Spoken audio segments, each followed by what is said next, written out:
Hi everyone. In this video, I'm going to discuss the technical details of the wave function collapse algorithm and the very closely related model synthesis. I'll also discuss what features of these algorithms I'm looking for in my projects. In my last video, I gave an overview of wave function collapse and my interest in using it to generate procedural terrain. It might be helpful to watch that one first. Both wave function collapse and model synthesis are about constraint satisfaction. They're used to generate some solution for a texture or a model, given known constraints about how pieces fit together. Constraints come up quite a bit in games, especially puzzle games. Sudoku makes a game out of constraint satisfaction.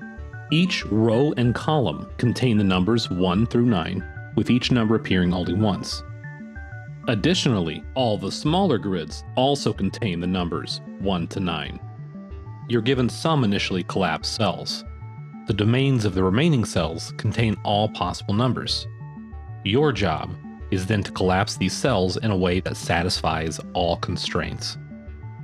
A good first step is to reduce each cell's domain using the information you currently have. This took me a little while until I realized there's actually a button right here that does it for me. From there, you can start collapsing cells and use that information to further reduce domains. I'm not going to solve this whole thing. On this channel, we don't do constraint solving. We make programs to do constraint solving. Ooh, there's another one. Minesweeper is another game that involves constraints. You're given a grid of cells that may contain mines. Initially, you only know how many mines are present, but not where they are. Clicking on a hopefully empty cell will reveal its contents, and will also reveal all connected empty cells. The cells with numbers show a constraint. This number indicates how many mines are found in adjacent cells. With this information, you can start to determine which cells contain mines. I'm pretty sure this top cell doesn't contain a mine. And maybe this one doesn't either. Ah.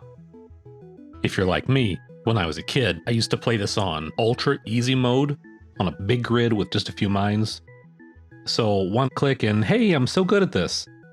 Some of you know what I'm talking about. And of course, Wordle also involves constraints. After a guess, you get information on correct and incorrect letters, as well as correct and incorrect positions. Personally, I like the constraint solving part of Wordle and its big brother Quordle, but not the word part itself. Words for me, not so good. So constraint programming can be used to deliberately make constraint-based puzzle games, or to solve problems that just happen to involve constraints. Any problem that can be conceptualized in terms of constraints might be a good fit for a constraint programming solution. Here's my current real-life constraint problem. I have too many turtles. They're part of a behavior research project, and while they're very cute, they can also be a lot of work. These sliders get along well when they're babies, as long as other requirements are met. However, as they get older, they have more and more housing constraints. They're really best housed individually or in very small groups, since there are major constraints on cohabitation. Some are too aggressive to live with others. All turtles in a group also need to be the same size. Even temperament can be an issue. Bold and shy individuals don't mix well. The more outgoing turtles will have better access to food and basking sites. While I'm not intending to program a constraint solver to help me plan new enclosures, I do find myself thinking about this problem and others in terms of constraints. Of course, in this case, the best solution is more ponds.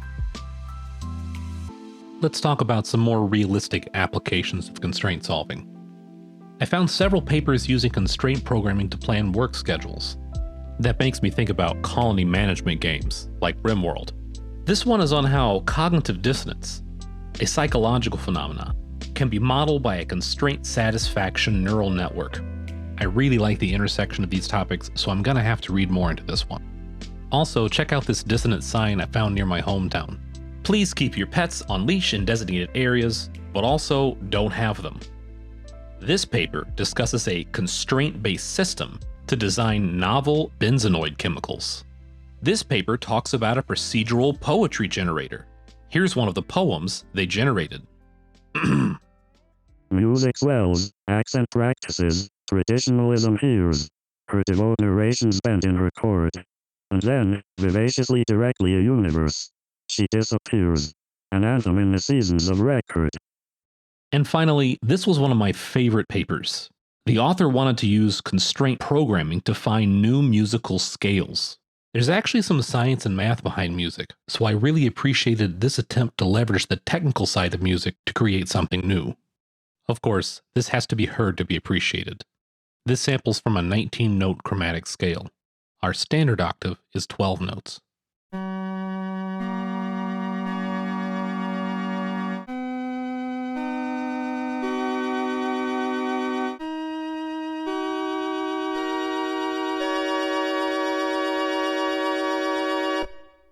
It's interesting, different, but not altogether bad.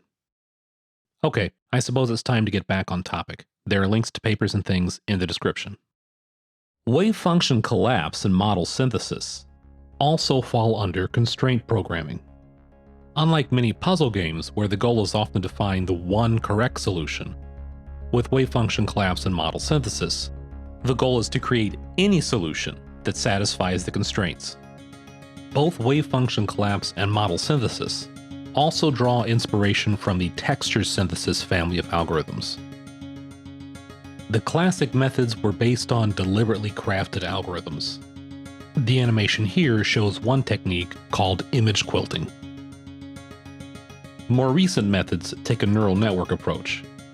They can produce some amazing results, but are a little out of scope for this video, and for the moment, my skill set. Wave function collapse and model synthesis build upon both constraint programming and the earlier texture synthesis methods. Paul Merrill's model synthesis was the first of the two algorithms. It was Paul's PhD dissertation project and was published in 2007 with a few more papers released in the following years. Texture synthesis works really well, except when it doesn't. One of Paul's goals was to improve on some of these areas. At the time Paul was developing model synthesis, some of the early texture synthesis algorithms had issues with rigid structures. They were also not well suited for 3D generation. Paul recognized that many natural and artificial objects consist of similar, self-repeating components. And perhaps by breaking down objects into these components, instead of just thinking about pixels, we can use these components to procedurally generate new objects in 2D or 3D. Here are a few more examples from Paul's dissertation. Can you tell how things are built from components? Check out Paul's website for more. Here's the basic workflow of model synthesis. First, you need components and knowledge of how they fit together. In other words, modules and constraints. They can be derived from an input or created manually. Second, select a cell to collapse. Third, assign the cell a random module from its current domain. The modules can be given weights to make some more likely to be selected. Fourth, use the constraints of the newly assigned module to reduce the domains of adjacent cells and propagate these constraints as far as they will reach.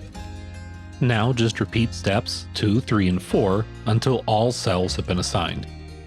If you watched my last video, you might recognize this is the method used by wave function collapse. That is not a mistake. At this level, they're the same algorithm. Maxime Goemon's wave function collapse was released in 2016. It's heavily influenced by model synthesis. The name takes some inspiration from quantum mechanics. I realize this is controversial, so I'm staying out of it. Feel free to have more epic debates in the comments. All of you are winners to me. You might notice model synthesis focused more on 3D, while wave function collapse focused more on 2D. Both methods can be applied to graphs of any dimensions.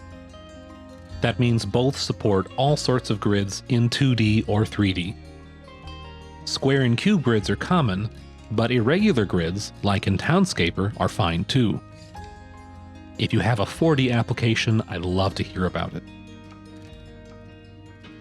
How model synthesis and wave function collapse differ is in how they implement the steps I mentioned earlier.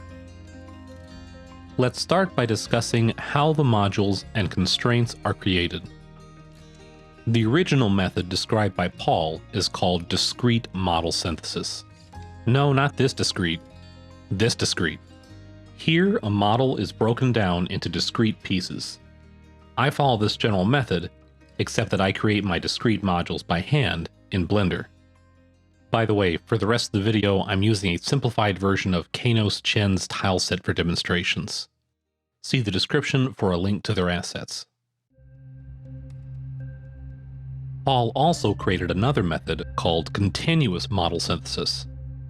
I'll be honest, this is some fancy code magic and not a path I'm prepared to go down. The basic idea is to place vertices, edges, and faces in continuous space, instead of placing fixed modules in a discrete grid. Paul does some impressive stuff with it, but also notes limitations. I don't think I've seen this implemented outside his dissertation. Check out some of his materials for more details. For now, we will consider this a separate algorithm. Wave function collapse uses a method very similar to discrete model synthesis, called the simple tiled method. However, it's better known for the overlapping method, which is one of the novel additions. With discrete model synthesis and simple tiled wave function collapse, it's possible to create matches for each module manually, which is currently my preferred technique. However, the overlapping method requires a sample to analyze. Let's start with this simple sample. Note the arrangement of grasses and bushes. From this sample, we can determine which tiles fit together and how frequently each tile occurs. If we only consider what tile is adjacent to other tiles, we are essentially doing discrete model synthesis or simple tiled wave function collapse. The results look similar to the input, but don't share the specific tile arrangements. The bush patterns from the sample may not appear in the result. Now let's expand the sample analysis to consider each 2x2 square of tiles. We're changing from the simple tiled to overlapping method. The output now contains various 2x2 patterns observed in the input, though in this case it doesn't seem enough for a good resemblance. When using a 3x3 analysis, the patterns are much more apparent.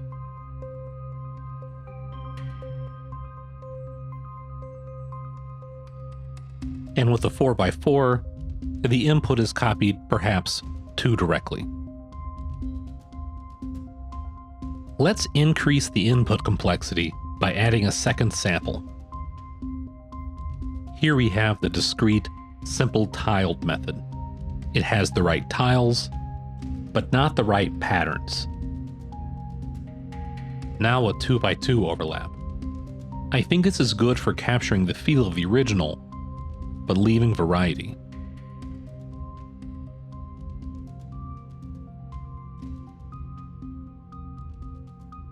And finally, a 3x3 overlap.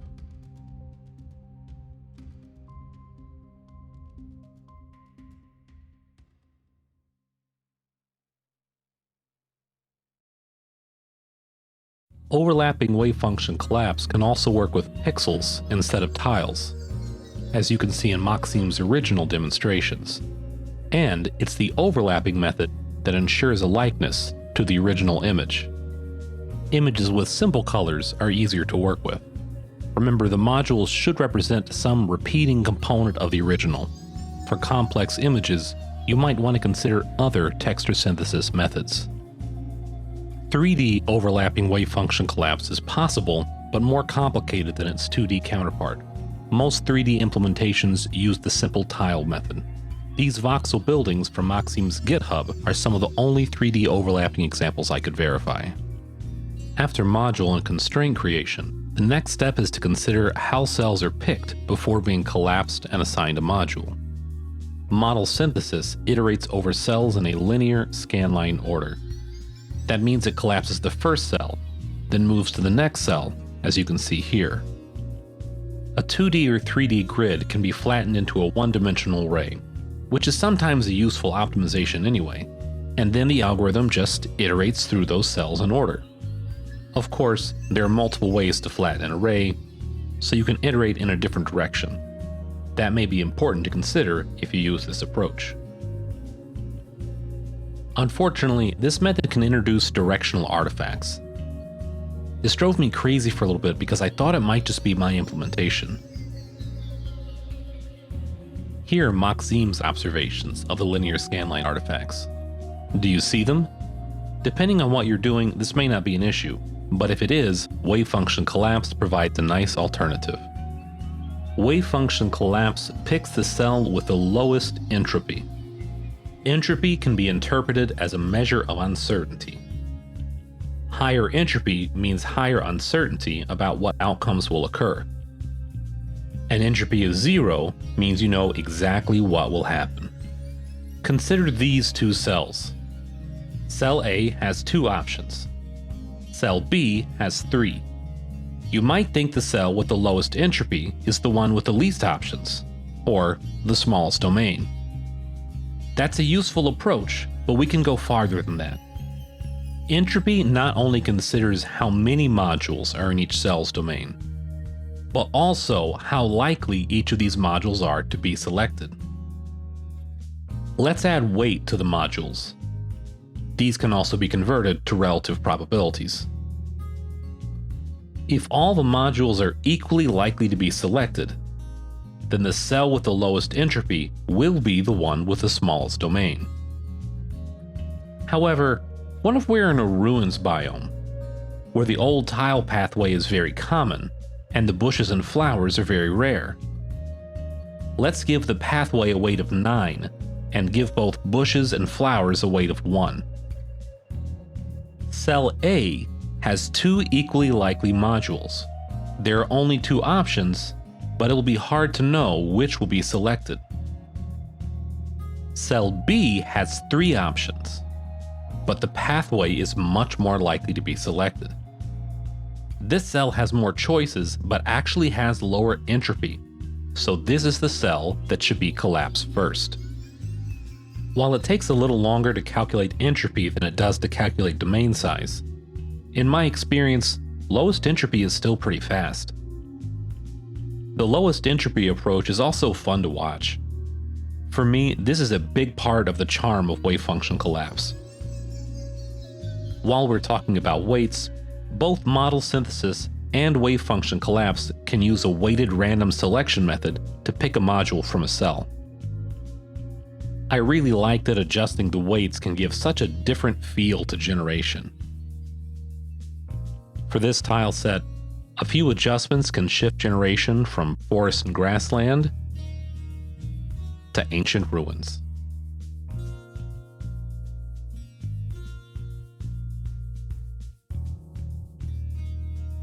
For the propagation step, which is the slowest step, both model synthesis and wave function collapse use a standard constraint satisfaction approach called arc consistency. To be brief, this involves removing modules from a cell's domain if it does not match with one of the possible modules in an adjacent cell's domain. You may recall that we already discussed the constraint propagation step. Since there are no major differences in how model synthesis and wave function collapse handle propagation, I'm going to skip ahead to talking about generation failures.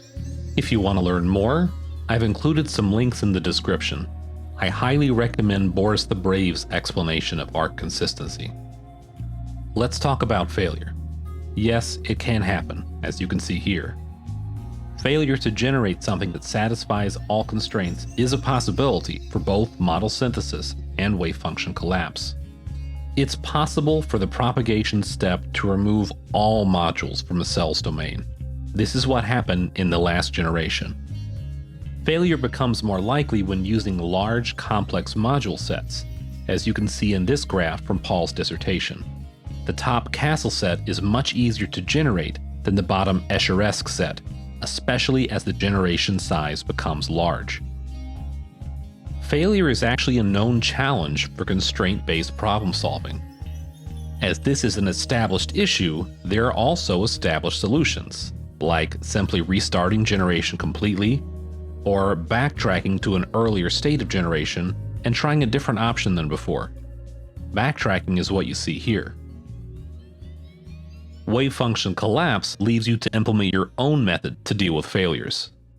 But model synthesis also includes a novel solution called modifying in blocks or modifying in parts. In this approach, we start with some simple solution, like filling the entire grid with all grass tiles. Now we can start generation one block at a time. Instead of generating the entire map, we divide generation into smaller, more manageable blocks. First, let's initialize this block. Now we regenerate it. If generation fails, we can start over with that block without needing to restart the whole map. When we clear the next block, you might notice we cleared some of what we just generated. The blocks do overlap. They overlap so that cells on the border get constraint information from neighboring blocks, and the overlapping cells can also be regenerated. We continue in this manner until each block has been regenerated. The size of the blocks and how much they overlap may affect generation. There are a few considerations to make. Paul talks about this in his dissertation. I believe the modifying in blocks approach also reduces or eliminates the directional artifacts that can be produced by linear cell iteration. Here are Maxim's comparisons between the two iteration methods. Now here are some of Paul's comparisons. The top image in each set is model synthesis, and the bottom is wave function collapse. The artifacts here are much harder to notice, possibly because Paul used the modifying in blocks method. With the right adjustments, modifying in blocks becomes a good solution. This clip is from Boris the Brave's excellent article on modifying in blocks. As you can see, he was successful at solving the very tricky Escher-esque set. This might be the only way to consistently generate large 3D objects from complex module sets like this one. Check out Boris's article for more information. Marian Kleinberg used a somewhat similar chunk-based approach to generate infinite worlds. It's not quite the same, but I think this demonstrates the potential of this overall idea. See the description for a link to the write-up, and don't forget to check out Marian's Twitter for updates. While I'm doing plugs, Rob Lang also shows a similar infinite generation approach in his Clomper devlog. I really like this series, and I found myself pleasantly distracted watching a few of his videos just trying to find a clip to show you. Check it out. Both model synthesis and wave function collapse are great algorithms, and both Paul and Maxim deserve credit for their contributions. Many developers actually borrow aspects from both of these algorithms while adding a few features of their own. As for my projects, I have a hard time deciding between 2D and 3D generation, so I've made sure my code can handle both. I think I'll stick with the discrete, simple tiled workflow. It seems to work well enough for me, and the overlapping method, while really interesting, adds another level of complexity that I'm not sure I need. So far, I like the lowest entropy cell selection technique. I don't have to worry about directional artifacts, and it seems fast enough. I'm hoping to refine my propagation code a little more, and I do need some error handling, so I might try the modifying in blocks approach later. It seems really promising, but I'm gonna wait until I have a few other things worked out. In the next video, I'll give a walkthrough of my approach, and I'll post my code online. Some of this will be Unity specific, though the concepts are translatable to other engines and languages. I might add new features later, but first I'm hoping to provide a stable implementation everyone can play with, and hopefully some of you can make some fun new things too. One more thing before I go, I just want to give a huge thank you to everyone that watched my last video. I was pleasantly surprised and honestly a little overwhelmed by how great the response was. It was just incredible. There were also a lot of really thoughtful comments. Make sure you check them out. I do read all of them, and I keep notes on the various things that come up. Like, I know I need to show you how to address the patchy distributions of water in the next video. And thanks for sticking around for the delay between videos too. I know it was a little while. I'll just say job shenanigans. Some of it was accidentally self-inflicted, and some of it was out of my hands. but I think that'll all be rectified soon. Anyway, I'm looking forward to hearing your thoughts, and I'm really looking forward to getting to know some of the regulars. Make sure you do all the YouTube things again to feed the beast. You know it gets hungry. Like, subscribe, hit the bell, say hello to your father, and don't forget, only you can prevent forest fires. And I'll see you next time.